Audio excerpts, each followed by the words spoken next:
Greetings, creeps, and welcome to Horror Girl Problems, the podcast / videocast. Thanks for listening, Mom. Trick or treat? I've got more treats in store for you. Today we have writer, producer, director of the Mortuary Collection, Ryan Spindell. I want to say Spindell. It could be Spindell. Spindell. Spindell. We're going to go with Ryan Spindell. I should have confirmed that, yeah? Absolutely one of my favorite films I've seen this year. This movie is going to, for sure, be a staple annual watch for me. It feels like fall. I wrote a big old love letter to it over on my blog, so I will try to cut my gushing short here. Every corpse tells a story. It is our task to listen. So these are all stories about how people died. Some tales even I find too unsettling to recount. She's dead! You gotta get that body out of your apartment. Keep your doors locked tonight. Keep an eye out for crazies. Monster! That's pretty cool. Yes, it is, isn't it? So Ryan is joining us for our virtual half-ass Halloween party. Let's get to it. Hello, Ryan. Hello. Hello. Oh man, you really half-assed it. I love it so much. I was going for a "Where's the boy" vibe. No spoilers, but I was. It's funny because I moved recently and I have more costumes than any adult man should own. But everything was in boxes, so like before this I was like just digging through and I could only find like a hat to one thing or like a piece of a costume. And so I threw this together. But check it out. I do have a clutch piece. Oh, okay. Oh, yes. Groovy. It's very groovy. Groovy. Thank you very much.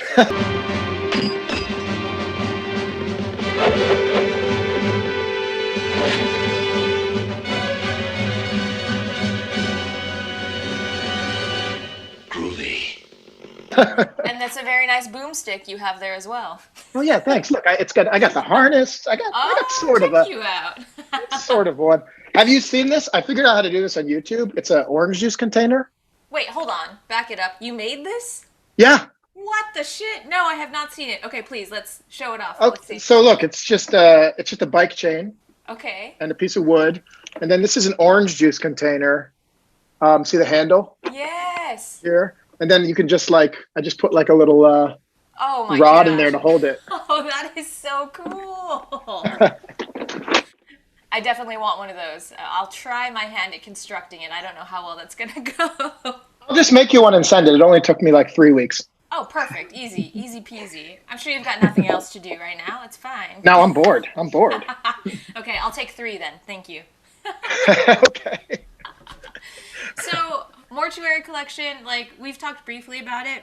Mm-hmm. I cannot say enough good things about this, honestly. I feel like it checks all of my boxes. It was the perfect blend of dark humor, gore, a little bit of the Lovecraft creature elements in there. Yeah, and it just feels like fall also. It's hot as balls outside and I'm watching it and I put it on and I just felt like I was 12 years old and it was just autumn, you know? And That's I just amazing. love that. That's amazing. Thank you. That's exactly the intention of it. Well, nailed it. Well done. I mean, to quote the movie itself, there was romance, suspense, horror, social commentary. It was everything a story should be and more. And I'm not being glib. I'm being 100% genuine when I say that. Thank you. So you said what were your biggest influences on this? Oh man, I mean, that's the thing about this movie that's really cool and / scary is that, I think that there's this natural inclination when you're a filmmaker and you're making your first movie, you kind of want to do everything you love. Mm-hmm. You're kind of like, oh, let me just put everything I love into it. And what sort of made this one kind of special is that because it was sort of this potpourri of different horror subgenres, I really was able to put anything I could possibly think of, I was able to sort of cram into this movie. So on the bright side, I got to really play and kind of work with prosthetic monster effects and sort of slasher tropes and crazy camera and crazy production design and all of this fun stuff. But on the, the flip side of that is then you actually have to execute these insane ideas with no money. So you're kind of I've made a lot of shorts before this. And so I'm really used to creative problem solving. We love it when we have like a challenge that we can't possibly afford, but let's find a clever way to do it. Right. And this movie was that, but like times 100. So by the time we got to like challenge 35, we were like, oh shit, like this is a lot of challenges we set for ourselves. So did you guys crowdfund this? Sort of. Okay. We did so I wrote the movie first as a feature. And then I kind of did the rounds out in LA, and it was what I knew it was going to be before I wrote it, which is that people just are scared. Can I swear on this? Oh, yes. Hell yes. Oh, great. Okay, great. I like how you said hell. Oh, heck yes. I know, I should have said, oh, heck yes you can, by golly. It's explicit over here. It's probably good I don't slip into foul language, because then I'm like a sailor. I'll keep it clean for my parents. Okay, well, I apologize to your parents then, because I just swear like a sailor all the time. Okay, that's fine. They do too. It's cool. Okay. But yeah, so I kind of did the rounds with it, and people really liked the script, but they're like, yeah, this is not a project that we're gonna do. And I think what I found out, which actually does kind of make some sense, although it pisses me off, is that it's not that the people making the decisions are scared of them. It's the marketing departments for the studios don't know how to sell them. And my whole thought process is always like, well, we'll just find like everything. We'll find a creative way to do it. We'll do it differently. Right. But like, you don't really have a choice when you're just trying to sell something to a studio. They kind of say thumbs up, thumbs down, and it's very Hunger Games, and you don't really have a choice in the matter. But because I really was sort of passionate about the script, and because I was getting good response, I was like, well, if I can make a piece of it and show people what it's going to be, maybe they'll get excited about it. And so we kind of looked at the stories, me and my producing partner, there's two guys, Ben Heathcote and Justin Ross. And we basically said, well, this is the one story that's the most contained, has the least amount of actors, and something that we could sort of realistically pull off. And so then we did a Kickstarter, and we raised some money, and we made the Babysitter Murders, which is the fourth short in the movie, as a proof of concept. And that in itself was a whole process, because we did this like Kickstarter, which was like, we were aiming for way more money than we probably should have been. So we really tripled down on that. And we kind of did this like really stylistic video with animation. And then we made a documentary called We Come in Pieces, which is a short documentary about horror anthology movies. Nice. And so we interviewed a bunch of horror filmmakers like Joe Dante and Michael Dougherty and all of these like cool sort of horror people to talk about the format. So by the time we actually made the Babysitter Murders, we had made like 4 films, I think, just to get to the point of making the first segment. And so then from there, we just like, we took that short, and the short sort of had some success, and we weren't able to get a studio to come on board still, but we did find Allison Friedman. She was like working at a big studio company, and she was like, my boss will never make this, but do you mind if I try to find some money on the side? And I was like, yeah, sure, go for it. And I honestly didn't think I'd ever hear from her again. And like maybe 6 or 7 months later, she kind of called me out of the blue, and she was like, I found a little bit of money. Do you want to make this film? And so that began sort of a 2-year process of kind of piecing together the rest of the movie. Amazing. Shout out to Allison for getting it done. I know. She did it. She came through. It's a smart woman right there for sure. She is. It's just such a cool concept and so fun. So I'm really glad that it got made and it exists and looks the way that it does.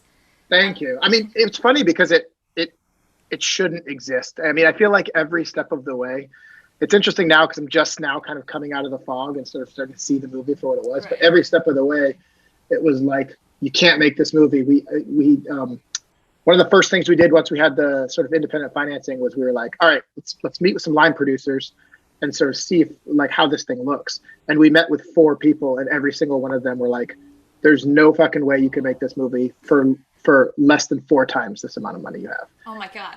And so we were like, we kind of regrouped, and we're like, we've got a little tiny bit of money. It feels like the investor's going to get scared if we don't sort of do something. I was like, everyone's saying we can't do it. We know how to make shorts. Let's take a little bit of this money and let's just start making it before we lose it. And so we basically, 2 weeks later, we were shooting in Los Angeles, and we just started shooting the shorts in pieces and kind of slowly kind of using all of the tactics we'd done in the past to make shorts to build this thing sort of piece by piece. So at certain times we had like a decent sized crew and it kind of looked like a legit production, but then other times it was like me and my producer in the woods with a fog machine, just shooting shots just by ourselves. It was so much of that. It's insane. I think we shot the movie on 10 different cameras, any camera we could possibly find. It was a wild process. I can't believe it exists, honestly. It's funny that you say that because Anthology very much lends itself to, it's okay if every story has a different look to it. But this thing, I think one of my favorite things about this was that it was so cohesive throughout. Like, it's taking place in a different time and space, but very much it's in this universe. Like, the main story that weaves through, and every short, it's within that same universe. And I think that was so cool. Thank you. I think the idea that it would be cool, or I think the intention was that people would walk away thinking that there are hundreds more of these stories. Yes. All existing with the same. So it's kind of like a world building thing, because there was that inclination like, oh, let's go all the way slasher movie with the slasher segment. Let's go all the way Lovecraftian. And that's exciting to me too, because I'm like, oh, I get to play in all these different spaces. But I think at the end of the day, we were like, but this world is so much bigger. And if we can just sort of seed in these little hints throughout that, like there are other stories happening sort of in every nook and cranny, I think it'll have a more fulfilling feeling. Yes, it absolutely felt like that. Very cool. Thank you. Another thing that kind of lent itself to that was the locations were amazing. So when you say that you guys are struggling with budget and stuff, that's wild to me because it just had such a cool look. The locations and set design were awesome. The costumes were awesome. So how did that come about as far as like location? Like, what did you guys use? So we got really lucky in that when we shot the short, we shot at this. Where are you located, by the way? LA. Oh, you're in LA. Okay, cool. Have you ever been to Heritage Square? Yes. I used to live up the street from there. Yeah. Really? Yeah. Oh, awesome. So you know it well then. Yes. So we shot, with the short we did, we shot one exterior there, which was just like that one really cool, colorful house that's sort of been in a bunch of things, I think. And while we were there, we kind of made friends with some of the people that worked there. And when it came to shooting, we were like, well, we need old-timey, like sort of timeless, but very ornate. We needed like an ornate setting. We needed sort of a rundown setting. We needed sort of different types of exteriors because we had to build this whole fictional town from nothing. And we ended up sort of working with those people directly, and they were really excited. They loved the short. And so they gave us a pretty good deal to kind of come in there, and we just shot almost everything there. So every nook and cranny, it was like, oh, this is the doctor's office. This will be the exterior of this. This will be this. We kind of pieced it all together. But I also had like an amazing production design team that really sort of came together. And I think, once we started making it, the quality was so great that we kind of couldn't turn back. Right. So we kind of backed ourselves into a bit of a corner with that. But I think it was a real testament to the amount of talented people that came together to sort of make this thing happen. My background is production design, and I used to sort of work as a designer for a long time. And I remember the production design department was always we always got shafted. We always got the least amount of money, the least amount of time, the least amount of respect. And so I know when I went in to make this movie, I knew I wanted to do something that would really showcase sort of that side of my creative process. Right. And so I just said creative process, which felt so gross to say. Now I'm just going to put that on loop. And that's it's creative process. Creative process. And then This we're is my remix art. it. Drop some beats behind it. Okay. Well, now it's starting to sound cool. Now it's okay, cool. never mind. Take the beats away. Okay. And I'm back. But yeah, I did it's one of the nice things about being a producer on the project, which was being a producer also made my life hell every day because I had everything was sort of leaning on me and my two producing partner shoulders. But it did allow me in the sort of budgeting to say, look at the budget they laid out and say, no, we don't need trailers. We're not casting actors that need trailers. Put that money into production design.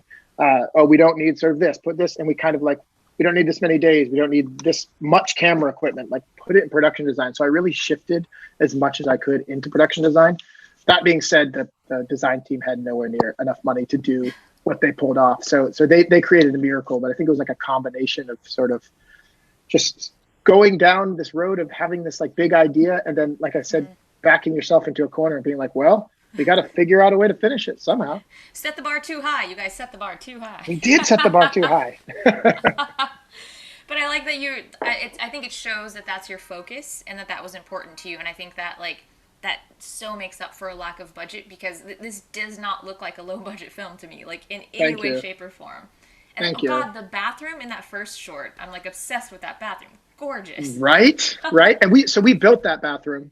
Okay. That was like we had 3 sets that we built, which is like my dream as a filmmaker is to get to the point where everything's built, because I just love sets. Make it from scratch, and this is the world that I want you to see, and that's it. Bam. Exactly. Yeah. Exactly. I think it's part of me being a control freak, but I want it to be exactly the way. And we actually modeled that bathroom off of the Shining bathroom. So that was like, we used a lot of the sort of similar aesthetics and the sort of symmetry of that to create the bathroom. Yes. Yeah. And it was so cool. I love that stuff so much. And it was, again, I mean, it was like these crazy meetings with like Harrison. He was one of our set builders. He was our art director, and he did all the construction. And it was always like, here's the set we need. And he would like work. And he'd be like, all right, it's going to cost us $25,000. We're like, we can't do that. Let's go back. And he'd go back and come back. And he'd be like, all right, I cut out every other 2x3. And now it's like, we're going to only go this high. And it's like this. And we would just whittle it down until it was like, somehow we have a set for $3,000. I don't know how, but we do. And it was like, meanwhile, I'm just like sort of making these big swings, and he's like behind the scenes, like cutting it through the middle of the night, sort of working his ass off. It was awesome. That was so fun. Another really cool thing about it is I feel like it's very ambiguous time-wise. Like a lot of it feels vintage, like it's a throwback to like 50s vintage comics, and like the coloring and the set design and the wardrobe all lends itself to that, but it's not explicitly a certain year, and I think that just, it lends itself to the world again. Like it's just like ambiguous, kind of vintagey kind of feel to it. Yeah. It comes from just thinking about sort of short stories and the type of stories we wanted to tell, and kind of imagining like campfire stories or urban legends, or sort of the types of things that we would like tell each other as kids that didn't really have a time period. They were like our parents and our parents' parents could have been telling the same stories, right, and it wouldn't make a difference. And so that was sort of like the inclination going into it. It was like, well, let's get rid of modern technology. Let's get rid of all the things that are cool or hip or trending, neon lights or synth music or whatever. And let's sort of like lean into this like old fashioned sensibility. And then as it sort of developed, we realized that, you know, these stories are all coming through Montgomery Dark, and Montgomery Dark is clearly a man from another time himself. And so it kind of gave us this further excuse to like really kind of play up the sort of eccentricities, stumbling over that word, eccentricities of it, imagining that that they're all coming through his mind. And we even had I even had these like really insane ideas early on where I was like, let's have the print on his shirt be like the wallpaper in the stories. Like, let's like take everything we see about him and like imbue them in. And my production designer was like, yeah, we are definitely not going to be able to do that. And I was like, okay. I really like that idea though. Yeah. Like I don't know how obvious it would be to like the viewer, but maybe I feel like just like nuances like that, maybe subconsciously you're like, it feels like him, like a part of him, even though I don't really know why. Yeah. We talked about the mortuary too, like the mortuary and him being sort of one and the same. Right. Like again, patterns in the wallpaper, elements in the mortuary, things he was wearing on his costume, like just his skin color, just like making the environment itself like an outcropping of him, like him in the mortuary are sort of one and the same. But we did, as it goes on, it does feel like that still though. Like they do seem like an entity unto like, you know, like yeah, that's so awesome. It does still exude that vibe. That's awesome.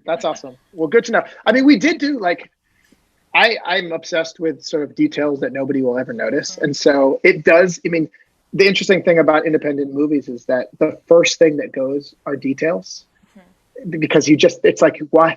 You want to do what? You want to pattern the wall? No, we're not going to do that. But it was like, we still managed to like cram something in every frame that is sort of like a detail or sort of an element. Like one of the things in the movie is that I made this short a while ago called The Root of the Problem. And in this movie, this girl's taking these like calming tablets. And so that's PQ Finkelman's calming tablets. Okay. And so PQ Finkelman became the brand for every single thing in the movie. So it's like the condoms, the Plan C, the embalming fluid on the walls, even this hat, PQ Finkelman's Tools. Hey, Finkelman's Tools is like this false brand. And it's like stuff that nobody cares about but me, but I'm super nerdy, so.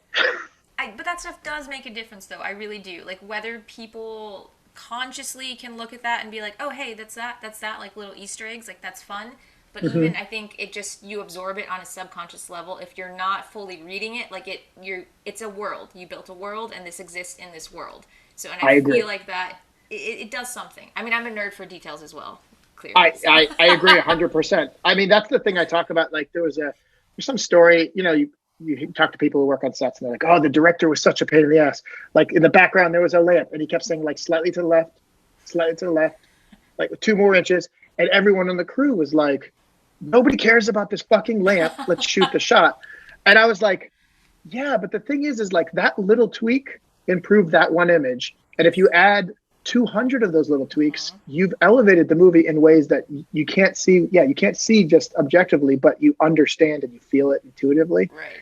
And I think that kind of stuff is like, I mean, it's dangerous for me because I can go down the rabbit hole. The time frame of shooting is the only thing that keeps me sort of corralled. Right. You would still be shooting this 2 years down the line. You'd be on the first. Oh God. The first one. Oh God. You gave me a heart palpitation just when you said that. You just did like a spit take with your coffee.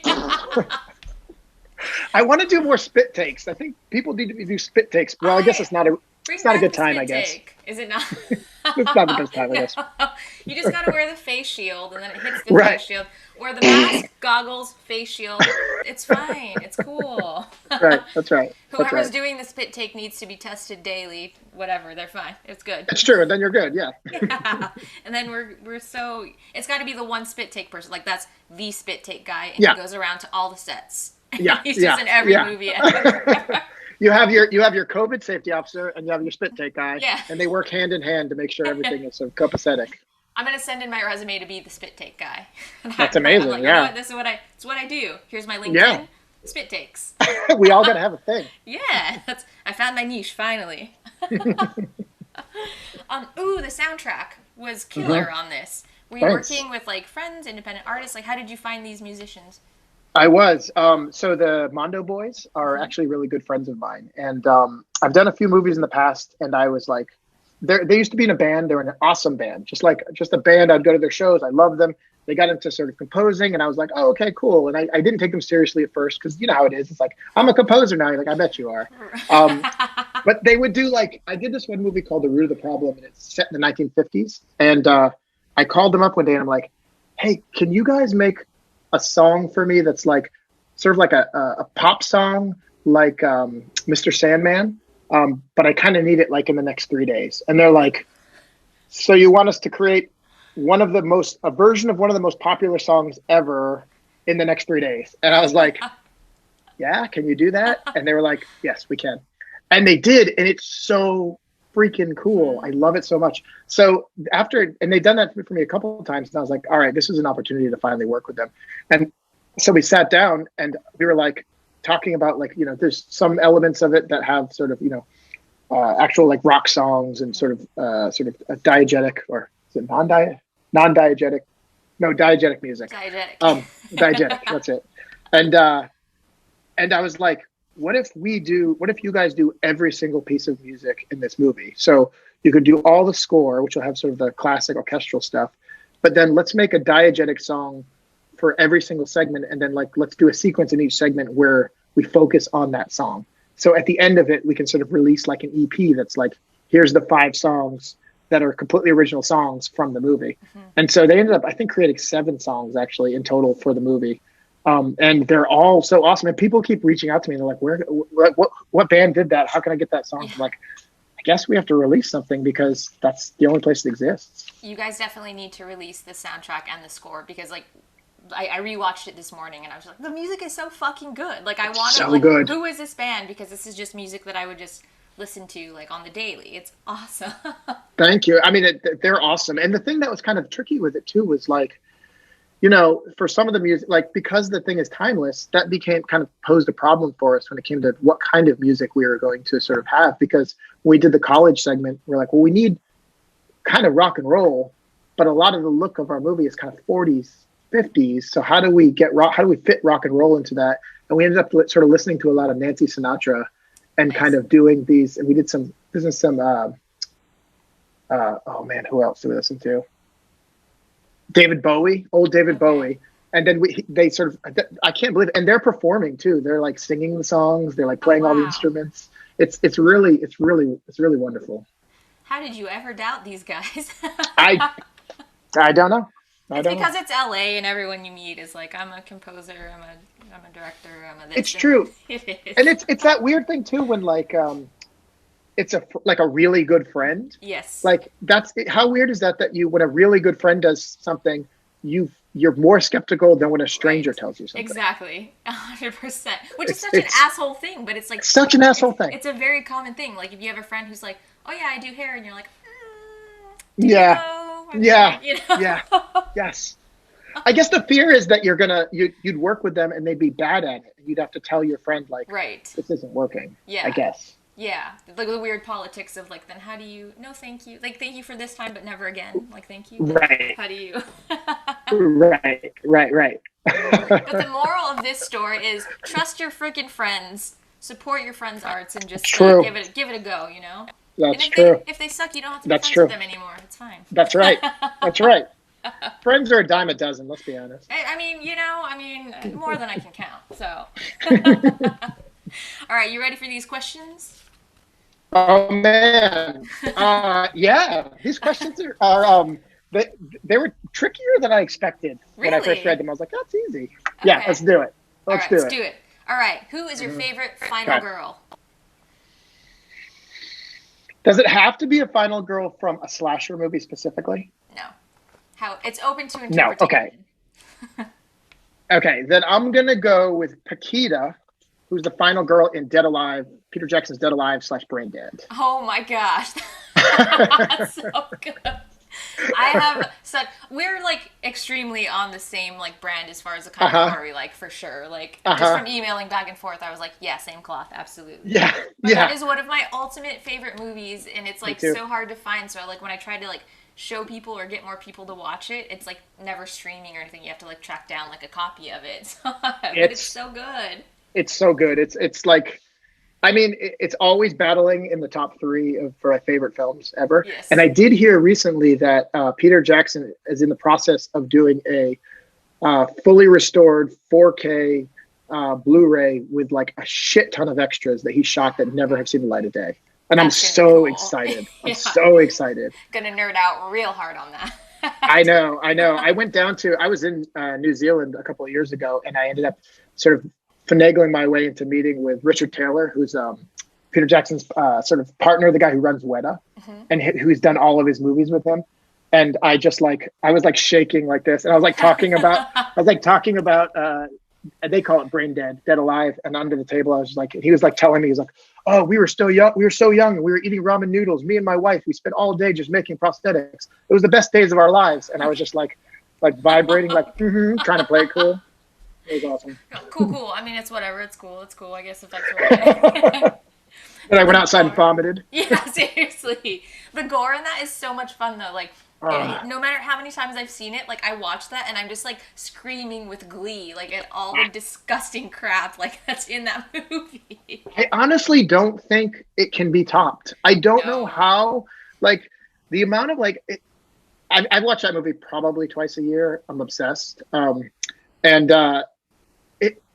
People have tried. It can't. I don't know. It's like it's so singular. Yes. That like it cannot be copied. It cannot be duplicated. It cannot be beat. It is so awesome. I wish Peter Jackson would do more of that stuff. Yeah, please come back and do more horror stuff. Please come back. You're too good at it to not do anymore. No, I know he's gonna do it. I'm telling you, it's gonna happen.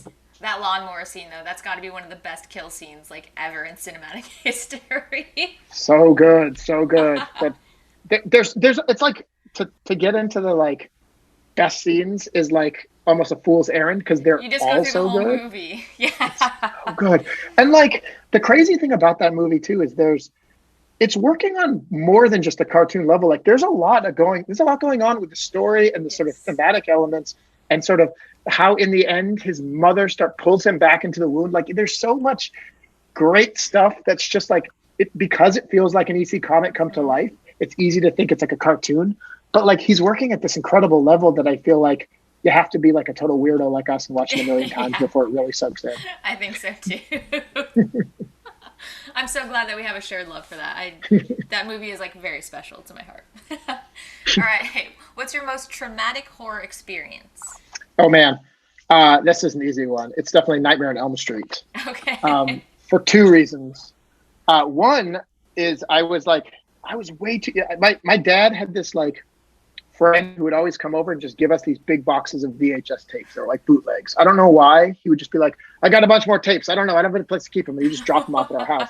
So we'd have these like we were only allowed to watch certain things, but like these boxes would just be sitting there. So as kids, we'd dig through them and just pull out like these like bootleg copies.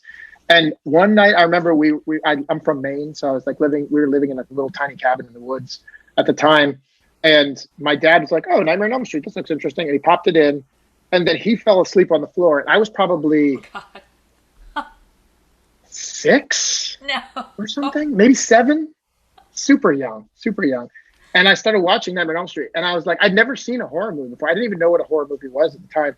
And so I'm watching this and it's like scaring the shit out of me, but I can't look away. And it's pitch black. And my dad's sleeping, but he's like making these snore sounds like, and I'm like freaked out. And so it really traumatized me. But on top of that, to make it extra traumatic, the movie ended, and then there was another movie after it, and it was a porno. Oh god! But it was like a real weird. I don't know if it was like a full blown porn or like softcore. But I remember the scene opened, and it was like a crash spaceship, and there was a guy who's like an alien who's fallen out of the spaceship, and he has a penis for a nose. This is true. Oh my god! And a girl comes up to the wreckage in the night, and she sees this alien, and then she starts like going down on this penis. Oh. And like, wait, on the nose penis though? On the nose penis. On the nose penis. Okay. The nose penis. And so my dad, like, he likes to joke that he's like, I woke up right during that scene, and I looked over, and he said I was just like this. So it was like a 1-2 punch that night. Yeah, and that completely formed what we have here. And that's the Mortuary Collection was born. Exactly. Well, thank goodness for that bootleg, dude. Yeah, exactly. Do you know the name of that porn? I'm so curious now. I've looked it up. I can't find it. I don't know. It was really weird. It almost feels, it's like so long ago, it almost feels like a dream. Right. Yes. Yeah. I felt like that about a lot of things. Not porn. I wasn't watching a lot of porn when I was 6. Right. Amount. But just the average. Just the average amount. But like certain things I saw, and it's like it aired one time, and then you don't find it anywhere ever. And I was too young to remember the name. And then like it becomes to a point where it's like, well, did I imagine that? Like, did I dream it? And then like thanks to Google, like years later, I'll find it. I'm like, it's fucking real. Like, how is it so weird? Why is it real? Because this is a weird ass thing. Yeah. Do you have one that you've never found? No, I think the last one was like, that I was like, this is too weird. I don't know what this is. And I finally found it. I think it was like the Huggies or the Huggles or something like that. These weird little puppets. Huggles, I think is what it was called. That sounds weirdly familiar, but I don't know. If you saw an image of it, you would be like, those things, probably. There was a movie I used to rent a lot when I was a kid, and it was like pretty dark for a kid's movie. And basically, a dude and a guy and his son are sort of stop at a gas station in the woods somewhere, and the kid gets kidnapped, and they bring him to the top of this mountain, these two kidnappers, and then they realize that like they don't know what to do with him, so they throw him in a well to kill the kid, but he survives, and the kid crawls out of the well, and the entire movie is like him going down the mountain after these two kidnappers and learning survival skills to which he like basically Home Alone's the guys but kills them. Oh but my God. It's like a PG movie. It's like a Right. 4 kids movie. And I can't find anything about it. I've Googled it a million times. I can't find anything. It like doesn't exist. What if it doesn't exist and you're the guy that actually needs to make that movie? And then I think I got to make that movie. Yeah, I mean so. that's true. You bring up a good point. I would watch it. I would especially watch that in the 80s when I was like a child. I know. I'd be like, sign me up. That is I weird know. and dark, and it sounds totally appropriate for my 8-year-old eyeballs. Let's do it. Exactly. There was a lot of weird shit for kids, I feel like, at the time that we were growing up, and I feel like this is why we grew up liking the stuff that we like now. There was a lot of like stuff with death, with kids and death, and sort of them dealing with that. And I don't know. I was watching that documentary the other day on Shudder. That's like the sort of scary stories to tell in the dark documentary. And they were talking about how those books were sort of all about death, and they were sort of like, they would kind of sort of give kids a way to start thinking and processing death at a young age, so it would not be such a like taboo, scary thing. And I do think that like, because things have become so protective now, that like kids don't really have those outlets. There really aren't many. There's not even like a Goosebumps or like a, I don't know, what are some of the other ones? The Scary Stories. Are You Afraid of the Dark? Yeah. That stuff doesn't really exist anymore, and it's kind of a bummer because I don't know, like kids are more mature now at younger ages than they've ever been in the history of time. Yes. But like still parents are trying to censor and like keep like hide these things from them that they're eventually going to sort of have to deal with in much more scary ways as they become adults. Right. I was actually really grateful for all of that dark shit that we grew up with, because it was like a gateway to the dark stuff, you know what I mean? Yeah. So once you actually got there, it was like I've had little tastes of this kind of stuff. It's not completely foreign concept. Like no, I think so. Yeah. That's why I'm just like, hey, little nephew, here, watch all of this weird shit from the 80s that I grew up with. watch this nose blowjob movie and then get back to me. Yeah. As soon as I find that, shipping it right over. Okay, what's your favorite horror franchise? This was a hard one for me, actually. Really? Okay. Because I started going through my list of my favorite films, and almost none of them are franchises. Mm-hmm. Or they're the first in a franchise, but I wasn't really jazzed on the sequels. Okay. So I'm going to have to say, for like overall appreciation across the franchise, I'm going to have to go with the Evil Dead Army of Darkness. Okay.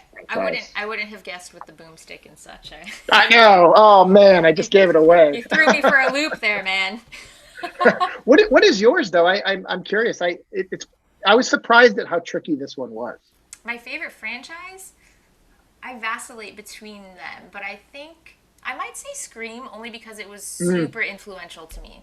Like the time that it came out, and I went to see it, and I wasn't supposed to see it. Like my best friend's brother bought us the tickets, and I told my parents I was gonna go see Beverly Hills Ninja. So it was like this. It was like an event for me, you know. It was like a very big thing. Like I'm like, oh, sneaking a movie in a theater, and it's R, and it's like slasher, and then it plays on all these tropes that I wasn't even familiar with at that time of how clever that was, because I didn't. Right. I wasn't ingesting all that other stuff leading up to it. Right. So then I think that for me was kind of a gateway. And Sydney is just so cool. Like I just love. She's still in my tops as favorite final girls. So it was a formative one. So I might go with Sydney. Yeah, I think I had the same experience with the first one. I think what happened for me though, because I know that a lot of people really love the sequels to that, or some of the sequels, or I know that there's sort of some arguments that happen on Twitter about it. But I think what happened to me is I saw the first one, I loved it. Then I quickly became disenchanted with the sort of that like late 90s, the Know What You Did Last Summer and that sort of style. And so I just kind of wrote off all the others. I think I saw some of them maybe, but I never really like gave them a chance. Right. I think it helped that I saw them as they were coming out, and I didn't have a ton of other stuff. Like I grew up on Universal monster movies and stuff. I wasn't watching slashers and things like that until I was a bit older. So I saw them when they came out, and I didn't have anything else to feel like disenchanted with it, you know? So to me, I was like, wow, like mind blowing. What is this? That's amazing. Rewatch them and see how you feel about it. Okay. All right. Is there any horror film that you would like to see rebooted or remade? I have one that I would like to remake. Okay. Have you ever seen Burnt Offerings? Oh my god, I think when I was like quite small, not in any recent years, and I don't remember very much about it except for like this feeling of dread.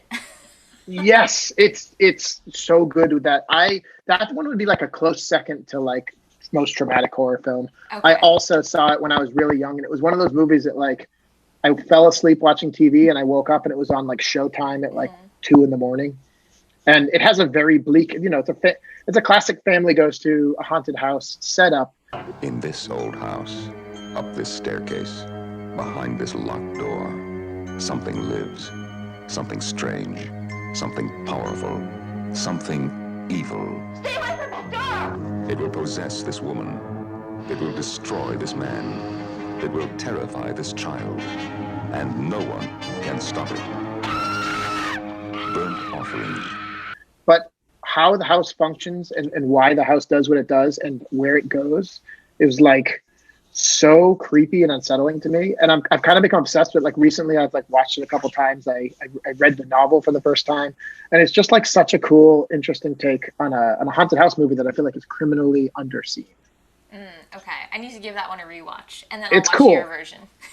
Yeah, exactly, Yes. exactly. Okay. Burnt Offers. I feel like my mom is a really big fan of that one.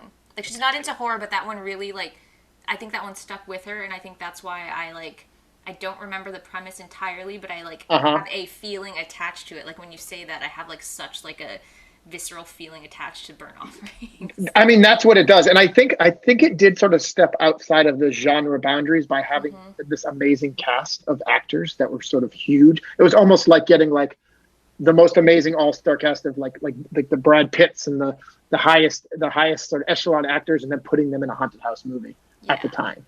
And it does have like a, you know, the general premise is like a family, they rent this like lavish estate for like the summer, and it's like run down and beat up, and it's sort of this like sprawling mansion. And as the summer goes on, every time somebody gets injured, the house like gets a little bit nicer. Okay, and so the house itself is kind of repairing itself, and it's very cool. I remember, I think I would watch it like on like afternoon, like on Saturday afternoons, you know, they would like play on TV like old horror films and stuff. Yes. So I think that's when I saw it probably a couple of times, eating lunch and like shitting in my pants. Like, yeah, exactly. Exactly. Like the house was killing people off. Okay, I do remember which one it was now. The forebearer to Monster House. Yes, I blocked it out and it's now all coming back. Thanks. Do you know Burnt Offering? Is it just like a faraway look in my eye? I'm like, I don't know. Oh God, yeah, I remember now. You're just like staring out the window for 4 minutes. I'm like, it took my therapist years to erase that. Now it's all back. Is there any horror film you think should be off limits to reboots and remakes? I had the most trouble with this one, basically because I feel like everything that I could think of has already been remade. I can think of a lot that shouldn't have been remade that are. But I'm just such a sucker. I like original movies so much. I mean, there are remakes that I really love, but even I'm sort of, I know this is kind of a hot button area, but I'm a big fan of the Marcus Nispel remake of Texas Chainsaw Massacre. And I loved the original. And so I put off seeing that forever. And then I watched it and I was like, oh, this is pretty freaking cool. But like prior to seeing that, I would have said, don't ever remake this movie. Right. Or like the first thing that popped into my mind, because one of my other favorite horror movies is Poltergeist. And so the first thing that popped in my mind was like, don't ever remake Poltergeist. And I was like, oh yeah, they did remake Poltergeist. Wait, they remade Poltergeist? Yes. When? Like a couple of years ago. Really? Not long ago. Definitely Sam missed Rockwell. that one. Sam Rockwell's the dad. Yeah, it's crazy. I love Sam Rockwell, but I didn't know I do too. that they remade it. I would be apprehensive to watch it, but maybe I'll give it a go. It's interesting because the guy who directed it is also the director who did Monster House, which is really one of my favorite movies. I love that movie. It's a tough one. I don't know. I don't know how you could ever remake that movie and not compare it to the original, which I just think is so amazing. So right. I don't know. I don't think I gave you a good answer, but can you tell me what yours is? No, it works. See, I was kind of an asshole about remakes, and I feel like I've softened to it now. But I feel like it's such a toss-up, because I could throw out titles where I'm like, don't ever fucking touch this one, don't touch this one. And then there are remakes that have come out, and I'm like, actually, that's pretty good. Like, I really enjoyed it. And then there were other ones that came out where I'm like, ugh, not so much. So it's like, there's so many factors that it depends on that I don't. I mean, I like I said, I was kind of an ass about it before, and I was like, ew, remakes, gross. But now I'm like, okay, like, and I read this article the other day, this girl, Gory Corey, so cool. She's like a teenager who just loves horror and like is just such a badass. I'm like, I wish I was as cool as you when I was a teenager, or even now. Like, but she wrote this article about how modern day horror is not being made for like present day teens. It's all stuff that caters to us, basically. Like, that's right. You grew up on this, and it banks on the nostalgia, and it like hits all of those buttons, like just trying so hard to like. It's like that's all they're delivering, nostalgia a lot of the times, and it's like, okay, but it's like it needs more than that to be a great movie. And it does. I think you can start with that. You can start playing with the things that you love. You can start leaning into sort of the ideas and the stuff that sort of gets you excited, but you have to go further. Yes. And I know that was a huge thing with the Mortuary Collection, and whether we succeeded or failed, I think is up to the audience. But I remember we set out, and I was like, okay, Montgomery Dark, what kind of character is he going to be? Okay, all right, he's the Crypt Keeper, he's the Angus Scrimm, he's the narrator of the movie. He's big, he's creepy, he lives in the creepy house on the hill. Great, hits all my love buttons, right? And then I'm like, okay, now that we've done that, now that I'm working with Clancy Brown, why is that an interesting character? Like, what's interesting about the Crypt Keeper? Well, I think, when every episode of Tales from the Crypt Keeper, we, go into the mansion, he tells us a story, but like, what is he doing when he's not telling stories? Is he forced to tell stories? What is his downtime like in between? Is he sad? Is he lonely? Does he have regrets? Does he have ambitions? And it was that sort of thought process that really sort of started, creating the whole story, and actually the whole wraparound of the Mortuary Collection started to evolve and change based on that idea. Like what makes a person be the person that has to sort of be the bookends in an anthology film. Nice. I love that so much. But yeah, Mortuary Collection is something that does that really well. Like I said, it's like, I feel like it does it a disservice to say like, oh, it's kind of like reminiscent of like the old EC comics and things like that. Because you hear that and you get a certain thing in your head, but I'm like, it's right. So much more than that though. And Thank there are you. things that do that really well, and you guys fucking nailed it. Like Stranger Things, I think, does that well. Is like it's like, okay, cool, 80s nostalgia and stuff, but there are like kids now that like ate it up because it's so well done. Like they started with that kernel of like a, what do we love, this 80s nostalgia stuff, but then they just like blew that out of the water, and it appeals to us on a nostalgia basis and because it's cool, and right. Like new audiences too. Right, it opens it up. You don't have to know about Dungeons and Dragons or Pac-Man to appreciate the characters in the story. Yeah, that's so important. And now kids are like, oh, I think Dungeons and Dragons was being sold at like Hot Topic or something, and I was like, what is this world right now? This is wild. That makes sense. Like there are kids that are now playing Dungeons and Dragons and they picked it up at Hot Topic. Like, what? Yeah, the nostalgia from the 80s will be the nostalgia again in 20 years. It'll just keep coming back to the same decade again and again. Yeah, pretty much. I think so. And my last question for you. Nope, just kidding. Not last question. 2 more questions. Okay. Okay. You're the final girl in a horror film. Uh-huh. What song do you want to be your kill song while you're doing your like badass montage? I mean, this is going to be a long montage. Okay. Just FYI. Okay. But I'm going to go with Whitney Houston's "I Will Always Love You." Okay.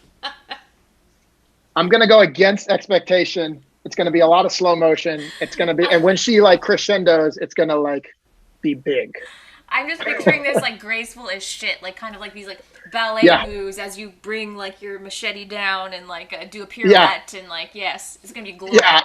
And there's going to be there's like a lull in the song, and that's where it's going to be like an almost defeat. And then when she like, it's going to like.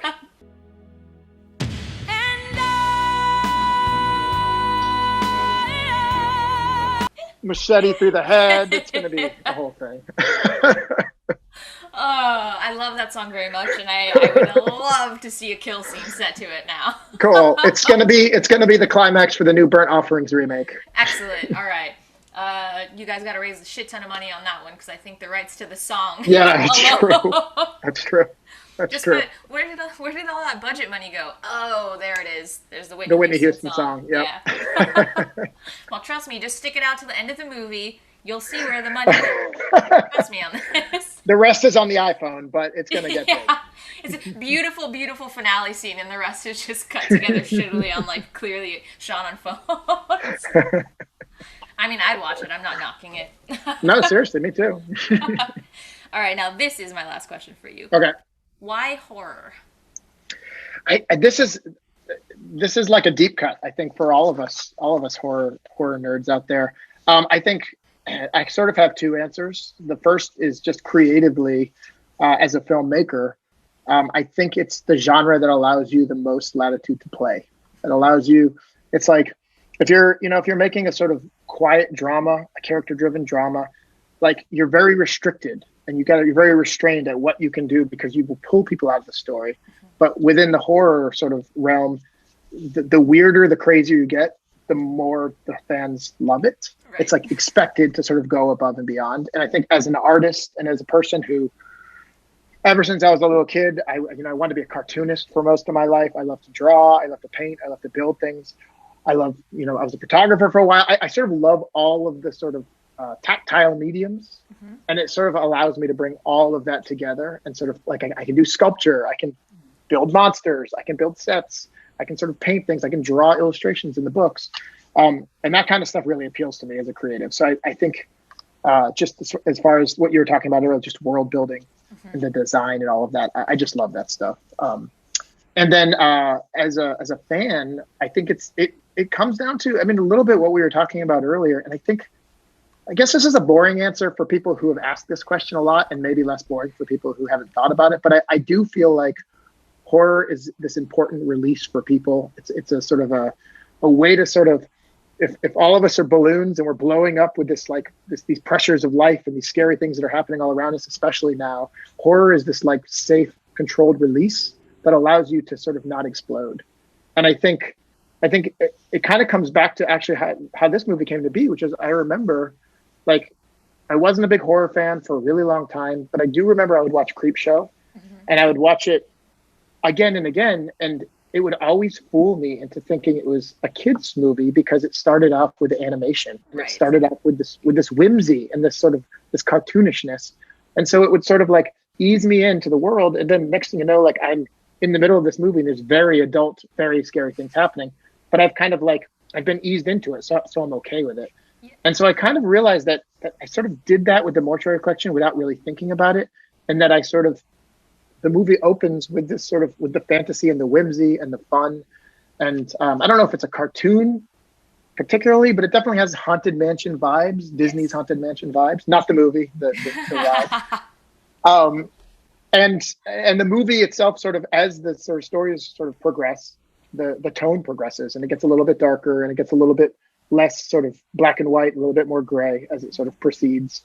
And I sort of realized after the fact that I was trying to kind of create that sort of easing in, not necessarily for the hardcore fans, but for the people who might not usually like horror, but like might want to sort of dip their toe in and check it out.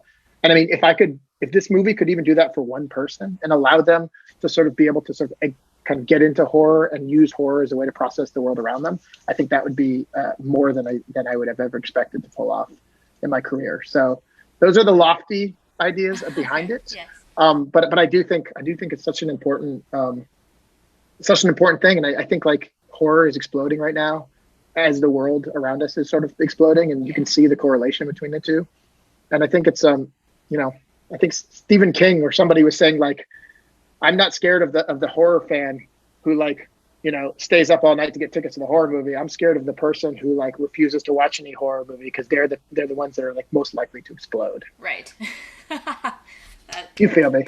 I feel that. That was beautiful, actually. That was not a boring answer. Okay. I really enjoyed that. But you definitely did kind of ease into it. Like when I'm thinking about the tone throughout the movie, the first time I watched it, it opens on a kid. And you're like riding bikes, and like you see like a close up of his like little hand gripping the handlebar, and it like was very reminiscent of like Goonies or something, Right. And it kind of looks like Astoria, where he's riding through, and then he gets to the house, and he's got his little camera, and then like the stories get progressively like, oh shit, like a little more gory and a little more violent and a little more intense, and like just gets darker and darker and darker until like the ultimate darkness at the end of like where you're like, holy shit. Right, and I think like. I wrote it that way, and I remember we were editing it, and we were sort of showing our rough cuts to some people, and one of the notes that we sort of got was like, it's just weird because it's like a fun kids movie at first, and then it becomes like really dark, and that threw me. Like that kind of threw me, and so we were like, oh man, that's a problem. And we were like in the editing room, and we were talking about it, and we were like, oh, how can we make it dark up front? Like maybe we ADR like the F word and one of these kids as they're sort of doing conversation. So we were like trying to figure out how to make it dark. And then I just had this like moment when I was like, I always have these moments in the middle of the night for some reason when I like can't sleep. And I was like, no, I did that intentionally. Like I want to ease people into it. I wanted to try to play. And again, I don't know if, succeed or fail. I guess it depends on the person, but I wanted it to sort of usher you in with the familiar and kind of like have the tone of the whole piece sort of evolve as the movie evolves, which I know is like lofty and probably too much to sort of attempt to do in such a small movie. But I like the challenge of it. And, you know, if it doesn't work this time, maybe I can make it work next time. It's sort of like the constantly evolving craft of it all. Now I said craft. It works. Thank you. Craft. I'm just gonna take all those sound bites that you're like cringing at, and just gonna like loop them. Pretentious director just goes on and on about his art and his the craft. Speaking of the craft, did you see the new trailer? I did. Are you excited about it or not excited about it? It looked better than I expected. Yes. Okay. It looked better than I expected. I'm kind of into it. This goes back to what I was talking about earlier, as far as like, this is one of those cases where they announced it and I felt like, okay, it's made for us, like people that grew up on it. And then I saw the trailer and I was like, this isn't made for us. This is made for new horror fans, and that makes me so excited, because maybe there's going to be like teenage girls who feel the way about this, the way that I felt about seeing that when I was like however old, when I finally, like, I used to try watching it like scrambled on pay-per-view because I wasn't allowed to watch it, and it was like such this like magical mystical thing, like, oh my god, the craft, and my parents like didn't really know what it was about. They were just like, witchcraft and it's R, like, no, it's not for you. So that made it even more like, I'm like, everything in me is like dying to see this movie. So when I finally saw it, and they're just like these badass girls doing all this stuff, so I'm like, I hope they just like kicked ass with it, and that it resonates that way with like current teens. Me too. I mean, look, trailers are tricky. They're the people who make trailers are amazing. And so who knows, but it feels like it came from the right place. It feels like its heart's in the right place. It feels like it's doing something different with it. The cast looks awesome. Like, I don't know. I'm excited about it. The casting I was super excited for. Like, the last I heard of it, they were like doing the casting, and I was super like so excited about what, like, the way that they're going about it and who they cast. I'm like, this is gonna be cool. And then I heard nothing. And then I heard, like, oh, it's getting released in, like, 2 weeks. And I was like, wait, what? Like, and so then I was, like, a little bit apprehensive. And I was like, what happened with this movie? And then I saw the trailer, and I was like, oh, okay. I feel good about this. Yeah. It's cool. There's so many cool horror movie trailers coming out right now. It's like, I kind of forget. Like you, I sort of forgot. It's October. I can't believe it's October. Right. Holy shit. Yeah. Right. Are you from Los Angeles? I grew up in Palm Springs, so not too far. Oh, so you, okay. Not from LA by any means, but a couple hours away. No. But your Halloweens have always been hot, basically. Oh, yes. Yeah. Not as hot as it is right now. I feel like when I was a kid, it still cooled off. Like, we didn't have, like, autumn leaves and cool stuff like that, but which I've always just, like, lusted after, because that's what you see in movies. So to me, I'm like, anything that looks like a movie has just always been like, wow, like, you know. It's, I can say I grew up in this tiny town in Maine, near Canada on the ocean. And we got that leaf thing. But the leaves alone would not make it worth living in this town. It was a rough place to live. Okay. Then again, I guess I make horror movies now, and I owe so much of it to being from this, like, Stephen King sort of burg in the middle of nowhere. So maybe there's something to it. I'm not sure. There's absolutely something to it, I'm sure. All the weird shit that, like, wherever we grew up, wherever we came from, like, all of that's formative stuff that lends itself to the kind of horror that you write when you grow up. So it's true. No, that's true. Do you write horror as well? Are you a writer? I do, yes. Yeah. Cool. Do you write Palm Springs based horror? It's all Palm Springs based. And then the palm trees came to life and stopped me down as I swam through the pool. I looked out the window and it said, hell. The vortex to hell swirled above the Ace Hotel. And I looked at the thermometer and it said 120 degrees. Ah! I had this like image for some reason the other day of the movie theaters of the future in which everybody has like a face mask that like hooks to a tube and you just like breathe like recycle like clean air. But then I was like imagining the ushers who had to clean the face masks. Oh God! I was like, well, that sucks. Wait, hold on. The face masks are just in the theater. We are all using the same ones. Yeah. It's like I'm out. Well, you can bring your own if you want. I mean, it's like it's a free country. Well, it is now. I bring my own face mask and it has its own tube attached to it. But not only am I getting fresh air through that, I can also put my snacks in the tube. So the face mask never gets removed. Yeah, it's just like this little vacuum and I can eat my snacks and breathe air through all the same process. Yes. That's great. That's a great idea. Okay, I will attend that movie theater for sure. I mean, popcorn would be easier to eat too because You just do like, you kind of feed them in and they just Yeah. shoot I up can in. do Yeah. so much at one time, which is like the best way to eat popcorn is just listening. I'm just going to be sitting at home, actually. That's how I'm going to spend my weekend, is trying to make a popcorn vacuum. There you go. I mean, that'd be awesome. I'd buy I'm going to sell that. the shit out of that thing, man. I'm telling you. Telling you. Oh, fuck. All right, well, that is all I have for you. Do you have anything else? No, this was really fun. Thank you so much Yeah, for making thank me put on you. this costume. Yeah. It was really... I refute. People are like, Halloween is canceled, and I'm like, you shut your dirty fucking whore mouth right now. That's not a possibility. I'm saying. I was shooting last year. I flew up to Vancouver for a shoot on the 30th. And so I was like in prep all day on Halloween, and it was so sad. No. So I like missed an entire Halloween. I was like, don't worry, next year Halloween will be great. Oh, man. Well, do with it what you can, you know? It's like, you can still make the most of it. Is it ideal? No. Are there a lot of things we can still do? Yes. Yes. Put on weird costumes and jump on Zoom calls. Like, come on. Totally. All right. Mortuary Collection, October 15th on Shudder. Watch that shit. Okay, I've been like plugging this like crazy, and I'm like, I'm in no way affiliated with this movie. I just really love it, and I think you guys will too. Thank you so much. We need it. We had all this whole like exotic, exciting festival sort of run set up, and it all crashed down around us, and so now we're just sort of struggling. Someone's like, "Oh, hire a publicist. It's cool. It's only like 10 grand." I'm like, "Yeah, I definitely don't have 10 grand for a publicist. I'm still broke from the movie." First of all, who throws sentences around like, it's only 10 grand? I know. I got to stop hanging out with Paris Hilton, but I love her. Oh God, I love her. Who doesn't? You know what I mean? House of Wax. Awesome. Oh. Yeah. All right. Thank you so much. It was amazing to have you. Happy Halloween. Absolutely. Have fun with the movie. Thank you. Bye. Bye. If you don't know what my costume is from, go and watch the Mortuary Collection. Come back and watch this clip. Ready? 3, 2, 1. Where's the boy? And if you still don't know what it is, then I apologize for my subpar acting skills and my subpar costuming. I poured this blood on my face, got a lot of it into my eye, which hurt like hell, but was kind of cool for a second because it like tinted my eye a little bit red. It didn't last though, so the pain was not really worth the momentary effect.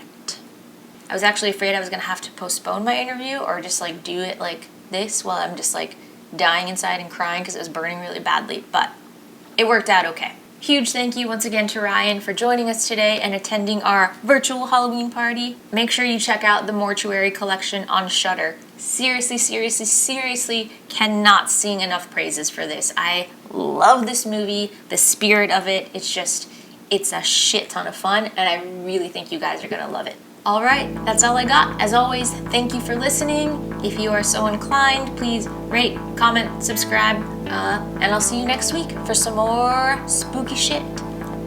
Also, yes, I am a thirsty bee, and I love my cup. Look at Sam, is so cute. Oh, he's so cute. Trick or treat.